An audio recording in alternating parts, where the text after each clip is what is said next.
일단 지난주 상황부터 좀 다시 한번 살펴봐야 할 것 같은데요. 일단은 지난주 금요일 이제 야당 주도로 한덕수 대행, 권한대행 탄핵 192명 중에서 192명 참석해서 192명이 찬성. 어떻게 보셨습니까, 교수님? 한편으로는 탄핵에 좀 불가피한 측면이 있었고요. 예. 다른 한편으로는 민주당에서 약간 오버액션한 게 아닌가 싶거든요. 예. 그러니까 처음에 민주당에서 탄핵을 걸었다가 26일인가에 유보를 했다가 27일 날 이제 한덕수 대행이 자기 입장을 발표를 하는데 예. 거기서 내가 임명 못하겠다고 선언을 해버린 거예요. 그러니까 어쩔 수 없이 민주당에서는 그냥 탄핵까지 가버린 그런 느낌은 있었는데 헌법재판관 임명. 헌법재판관 임명을. 그러니까 그때도 조금 더 참았으면 좋겠거든요. 왜냐하면은 그게 기한이 있잖아요. 임명하는 기한. 예. 끝까지 채운 다음에 그때까지 하는 거 안 하는 걸 본 다음에 했다라고 한다면 괜찮았는데 그냥 바로 탄핵을 해버렸단 말이죠. 그래서 그런 것들이 왜냐하면은 지금 대통령 유고가 아니죠. 유고죠. 그렇죠. 예. 대통령 유고 상태에서 권한대행이 들어섰는데 이 권한대행을 통해 가지고 일단은 안정화는 됐어요. 일단은 그렇죠. 외환시장이라든지 이런 것들이 안정화가 됐고 네. 그다음에 미국에서도 권한대행 체제에 대해서 신뢰를 표명했고 그런 측면이 분명히 있는데 그걸 네. 딱 무시하고 탄핵을 해버린 거잖아요. 그래서 그거는 좀 민주당에서 좀 오버액션한 측면이 좀 있다라고 생각이 들어요. 예. 좀 기다렸다가 명분을 좀 쌓았다가 했어도 늦지 않았을까 예. 그런 느낌이 들고요. 그다음에 한덕수 총리는 도대체 왜 그랬을까?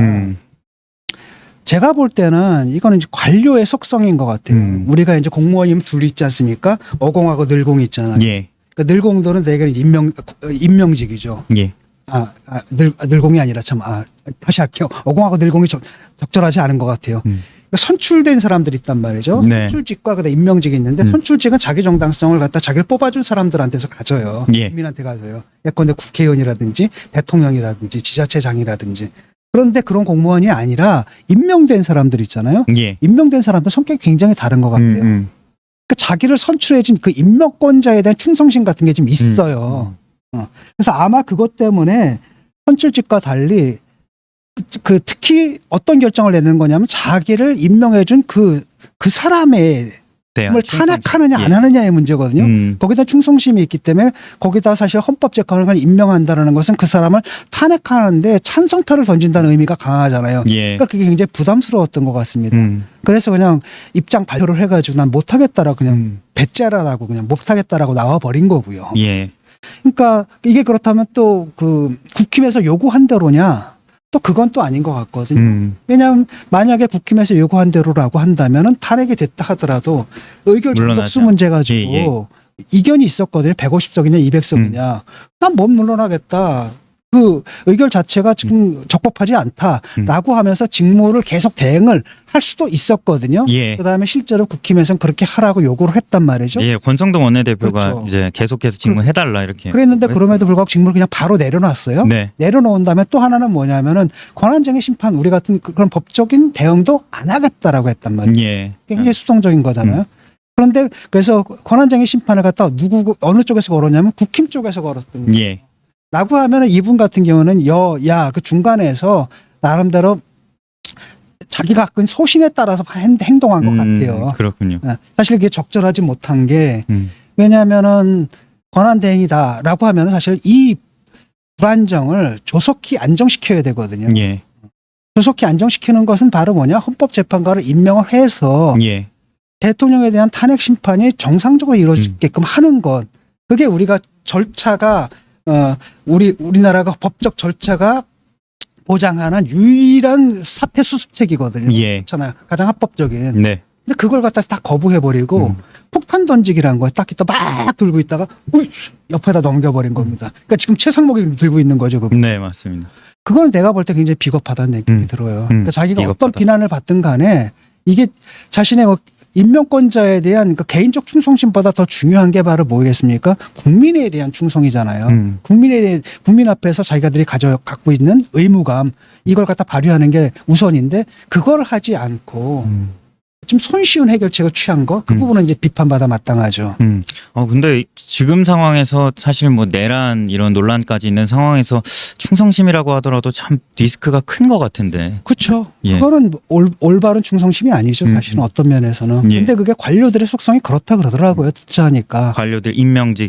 그리고 특히 뭐 최상목 그 지금 권한대행이죠. 그분도 그렇게 크게 다르지 않다라는 얘기가 나오는 게 그분들 속성이 그렇다라는 거예요. 예. 그러니까 원래 관료들이. 그러니까 정치인들 같은 경우는 사실 정치적 책임 이런 것에 굉장히 민감하잖아요. 예, 예. 근데 이분들 같은 경우는 정치적 책임 이런 게 아니라 그냥 닭이 직무, 임명해준 뭐 사람에 임명해준 그러니까 자기를 임명해준 사람보다 위에 서려고 하는 거라든지 이런 것들을 굉장히 부담스러워한다라는 거죠. 예. 이 의결 정족수는 결국에는 이제 우원식 국회의장이 이제 과반만 넘으면은 총리직에 대한 탄핵이기 때문에 과반만 넘으면 된다 이렇게 판단은 하고 결국에는 일단 가결이 된 건데 뭐 이 부분은 혹시 교수님은 좀 저는 어떻게 150석은 아니라고 봐요. 200석이 맞다고. 200석이 보고. 맞다. 예. 왜냐하면은 그거 자체가 그렇게 됐을 겁니다.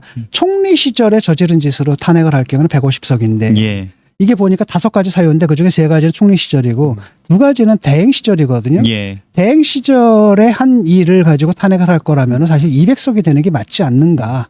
저는 그렇게 이게 그렇게 생각하거든요. 주된 이유도 네. 사실 그렇죠. 헌법재판관이면 거부한 네. 그러니까 그거 핵심에 사실 딱 그거 하나죠. 사실 예, 예. 주된 이유도 아니고 유일한 이유가 그거죠. 예. 왜냐하면 다른 게 이유가 됐다라고 한다면 아니 그 대통령 탄핵할 때 예. 같이 탄핵을 했어야지. 그때 가만 놔두고 이제 와가지고 간다라는 게 말이 안 되는 거고 사실 그것 때문이거든요. 라고 한다면 사실 200석으로 가는 게 이제 맞다고 생각을 하고요. 예. 그런데 어쨌든 그게 본인이 그걸 갖다 받아들였고 그 다음에 일단은 권한쟁의 심판으로 넘어갔지 않습니까? 네네. 헌재의 그 판결을 좀 지켜봐야 되는데 민주당에서도 그게 그 헌재에서 합헌으로 나올지 기각을 할지 안 할지 그건 관심 없는 겁니다.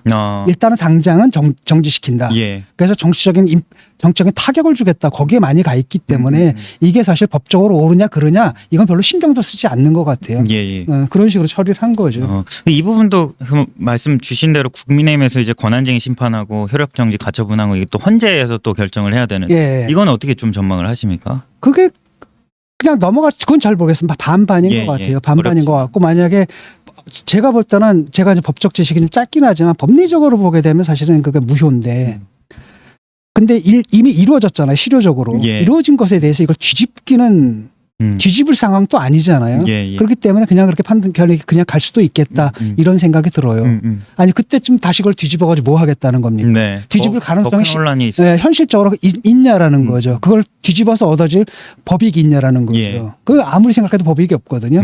그렇기 때문에 그 다음에 이게 본인이 건 것도 아니란 말이죠. 예. 본인이 건 것도 아니기 때문에 그 차이가 또 그냥 클 수 가지 않을까라는 생각을 좀 해봐요. 대통령 이제 권한대행을 최상목 경제부총리가 이어받았는데 당장에 이제 1월 1일까지 시한이에요. 이 김건희 특검과 내란 특검, 쌍특검이라고 하는데 1월 1일까지 이거를 어쨌든 공포를 하든지 아니면 거부권을 행사하든지 결정을 해야 하는 거잖아요. 예. 어떤 결정을 좀 내릴 거라고 보세요? 그 모르죠. 예. 지금까지는 현재까지 나온 분위기를 봐가지고는 또 한덕수 권한대행과 크게 다르지 않을 거다라는 게 이제 일반적인 예측이지 않습니까? 그래서 딴 건 모르겠는데 일단 김건희 특검법 같은 게 저는 제가 볼 때는 이거는 거부해도 된다고 봐요. 그렇게 큰 사안이 아닙니다. 더 이상. 예. 근데 내란 특검 같은 경우는 사실 이거 받을 필요가 좀 있다고 보거든요. 예. 왜냐하면은 지금 이게 민주당의 작업자들인데 이제 수사 주체가 셋이에요. 검찰, 경찰, 공수처거든요. 예. 이렇게 되면 나중에 공소기각이 될 수 있습니다. 왜냐하면은 너 수사 어땠어? 수사의 적법성 문제가 발생할 수 있거든요. 이 문제를 깨끗하게 해결하는 건 역시 뭐예요? 특검밖에 없다라는 겁니다. 왜냐하면은 공수처에서는 내란죄 수사를 못해. 검찰에서 내란죄 수사는 못해. 예. 그렇죠? 경찰은 내란죄 수사를 할 수 있어. 근데 문제는 자기들도 결로돼 있어. 뭐 이런 상태거든요. 공수처는 수사는 할 수 있는데 기소권은 또 검찰이 갖고 있어요. 정신이 없잖아. 예. 이걸 깔끔하게 해결해 주는 건 특검밖에 없다라는 겁니다. 그렇기 때문에 이건 받고 예컨대 그 김건희 특검은 거부한다 하더라도 내란 특검하고 특히 헌법재판관 임명하는 건 해줘야 되는 겁니다. 이거는 반드시 해줘야 되고 민주당에서도 지금 이거 가지고 아마 이제 협상에 들어갈 거예요. 그러니까 최악의 경우 쉽게 2개의 쌍특검 오케이 거부해라. 하지만 헌법재판관만은 임명해라. 이건 아니고 사실상 이런 안을 가지고 한덕수 총리한테도 아마 협상을 한 걸로 알고 있는데 한덕수 총리 측에서 이걸 거부한 걸로 알고 있거든요. 근데 최상목 이분은 좀 다르잖아요. 약간 결이. 왜냐하면 대통령이 그때 뭐예요? 그거 대국민 담화 발표하러 갈 때 그 끝까지 달려가면서까지 막았던 사람이기 때문에 예. 민주당에서 내심 좀 기대하는 바가 있거든요. 조금 다를 거라는. 그래서 그런 뭐 개인적인 또는 사적인 이런 연을 떠나가지고 권한대행입니다. 그러니까 그럼 대통령의 권한대행이거든요. 대통령으로서 국정을 안정화시키기 위해서 가장 필요한 게 뭔지를 생각해야 되는 겁니다. 네. 그다음에 그 일을 해야 돼요. 그 일을 하기 위해서 반드시 필요한 게 바로 뭐냐? 헌법재판관을 임명해야 임명해야 되고 된다. 지금의 이 비정상적인 상태를 갖다 정상화할 수 있는 유일한 길이잖아요. 거기는 협조를 해야 되는 겁니다. 나머지 어떻게 됐든 간에. 그건 해줘야죠. 최소한. 하지만 전망은 조금 회의적이죠. 전망은 조금 회의적이죠. 네, 분위기가. 이렇게 되면 또 한창 끓고, 왜냐하면 이게 뭐랑 연동되어 있냐면은 국힘에서 국힘에 이제 그 헌재를 갖다 헌법재판을 갖다 무력화시키려는 시도랑 상관이 있거든요. 만약에 이렇게 하게 되면은 지금 6인 체제잖아요. 6인 체제 하에서도 원래는 7인 이상이 하게 되어 있는데 6인 체제 하에서도 지난번에 그냥 숫자가 모자라도 일은 해야 되니까 그래서 그 조항을 갖다 잠깐 효력을 정지시킨 맞습니다. 상태거든요. 6인 체제인데 문제는 뭐냐면 심의까지는 할 수 있어도 결정을 6명이 할 수 있느냐. 할 수 있느냐. 그다음에 이 중요한 결정을 그다음에 지금 이게 국회목이 셋이고 그다음에 뭡니까 대법원목이 셋이고 대통령 몫이 셋이잖아요. 예. 333. 이게 공정성인데 국회 몫이 셋이 그냥 몽땅 빠져 있는 거거든요. 예. 이런 상태에서 내는 결정에 과연 정당성을 가질 수 있느냐 이런 문제가 있는 거고. 근데 최악의 경우에는 그래서 셋이서 셋 없이도 6명이서 의결하고 심의하고 그다음 결정까지 할 수 있다.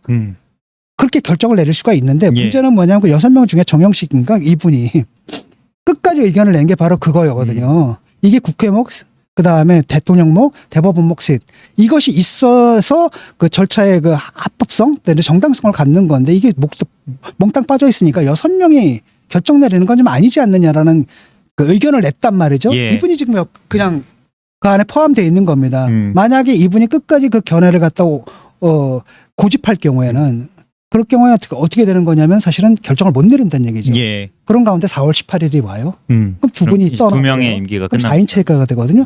그럼 헌재가 마비가 되는 겁니다. 헌재가 마비인데 헌법기관이 마비가 되는 거거든요. 예. 국가 기능이 지금 마비가 되는 상태라는 거죠. 이 부분에 대해서 해법이 좀 필요한 건데 이게 문제는 뭐냐면은 그러니까 헌법의 아버지들이 이런 말도 안 되는 사태가 발생할 거라고 예상을 못 한 거예요. 그냥. 상식적으로 이런 일이 벌어질 그렇잖아요. 거라고. 이런 몰상식한 사태가 이걸 누가 예상을 하겠습니까? 이런 상태거든요. 그래서 사실상 6명에서 만약에 결정을 못 내린다. 그렇게 만약에 결론을 내릴 경우에는 어떤 게 있는 거냐면 그럼 헌법기관에서 헌재가 그럼 기능이 정지가 되고 예. 이 대통령이 임기가 끝날 때까지 3년 동안 거의 아직 2년 반이 더 남은 거 아닌가. 예. 2년 반 동안 헌재가 없는 사태가 벌어진다는 거예요. 그렇기 때문에 이번에 어떻게 그 6명의 결정 그것이 어떻게 될지 몰라요. 예. 거기서 이런 사태까지 예상한다면 헌재가 자살하는 거잖아요. 그 결정으로 헌재가 자살을 선택할까? 저는 그건 좀 아니라고 보거든요. 그래서 예. 6명에서도 충분히 심의할 수 있다라는 결론을 내릴 가능성이 더 크다라고 저는 보고요. 또는 그 전에 임명이 될 수도 있습니다. 지금 뭡니까 합의가 안 됐다라는 거잖아요. 그럼 민주당에서 국힘한테 합의하자고 얘기를 하는 거예요. 예. 사실상 합의는 끝났거든. 국힘에서 트집 잡는 거잖아요. 합의하자라고 들어가는 겁니다. 근데 국민들한테 보여주는 거예요. 국힘에서 합의를 안 하려고 이리 빼고 저리 빼고 이리 빼고 저리 빼는 것을. 그러니까 국힘에서도 뭐라고 생각하는 거냐면 사실 헌법심판 이건 피해갈 수가 없다고 보는 거예요. 예. 자기들도 볼 겁니다. 문제는 뭐냐면 되도록 늦추자라는 거지. 예. 언제까지? 이재명 심판되는 대표. 날까지. 이거거든요. 그래서 저는 헌법심판이 이루어진 그러니까 이 헌법심판이 이루어진 거 탄핵 심판이 이루어진다라는 거 이루어지지 않을 가능성은 우려는 되지만 그것보다는 가능성은 적다. 늦춰질 것이다. 늦춰질 것이다. 근데 적어도 4월 18일 이전에는 이게 문제가 해결을 해야 된다. 예. 그리고 어쨌든 저 사람들은 4월 18일까지는 이미 계속 끌려고 할 거라는 거예요. 예. 그다음 4월 18일까지 끌다면 그 다음부터 또 다시 이제 2, 3개월이잖아요. 그다음 대선은 또 2, 3개월 또 미뤄지고 네. 이렇게 된다면은 잘하면은 그 선거가 뭐예요? 이재명 대표 2심, 3심, 잘하면 3심까지도 난 다음이 될 수 있다라고 보는 게 이제 국힘의 이제 수죠. 예. 그런데 그게 과연 실현될 수 있을까? 그건 좀 어려울 것 같거든요. 왜냐하면은 선거법 재판은 정말 무한히 끌 수 있거든요. 예. 1심도 사실 상당히 오래 걸렸고, 예, 오래 걸렸고 2심, 3심이 3개월 안에 6개월 안에 안 끝날 겁니다. 2심, 3심이 6개월 안에 끝나고 아무리 늦춘 뭐랄까 빨리 잡아도 한 1년은 걸리지 않을까 싶어요. 그리고 사법부도 사실 지금 상황에서 이재명 대표 선고를 내린다는 게 내린다는 게 어렵지 굉장히 않겠- 부담스러울 수가 있고요. 근데 그리고 또 문제가 이제 최상목 이제 대행이 헌법재판관 임명하지 않으면 야당이 또 탄핵을 하겠다. 추가로 할 수 있다. 오버할 이렇게 필요 없다고 봐요. 오버할 필요 없다. 이제까지 그 예. 탄핵을 하고 탄핵을 하고 그게 이제 그러니까 무슨 노상면인가 이름이 뭐죠? 노정면? 예, 노정면 뭐 이런 사람들 그다음에 또 그 민주당의 그 극성 분자들 있잖아요. 극렬 분자들이 지금 5명 다 해가지고 뭐 이런 건데 그거야말로 사실 국힘 말대로 내란죄가 될 수가 있거든요. 예. 왜냐하면은 국무회의를 못 연다라고 한다면 국가 기능이 마비되는 건데 예. 국가 기능 마비시키겠다는 얘기잖아요. 뭐 하겠다는 얘기입니까 지금? 그 잘못된 거죠. 그래서 저는 그거는 받아서는 안 된다고 생각하고 오히려 민주당에서 그렇게 극렬하게 나가잖아요. 그러면은 국힘에서는 좋아할 거라는 겁니다. 알아. 자, 저러니 오죽했으면 우리가 그러니까 쿠데타를 했겠냐. 오죽했으면 우리가 계엄을 때렸겠냐. 이렇게 나올 거라는 거예요. 예. 그러니까 빌미를 오히려 더 빌미를 오히려 제공하는 더 게 줄 수가 된다. 있다는 민주당 거고. 입장에서는. 네. 예.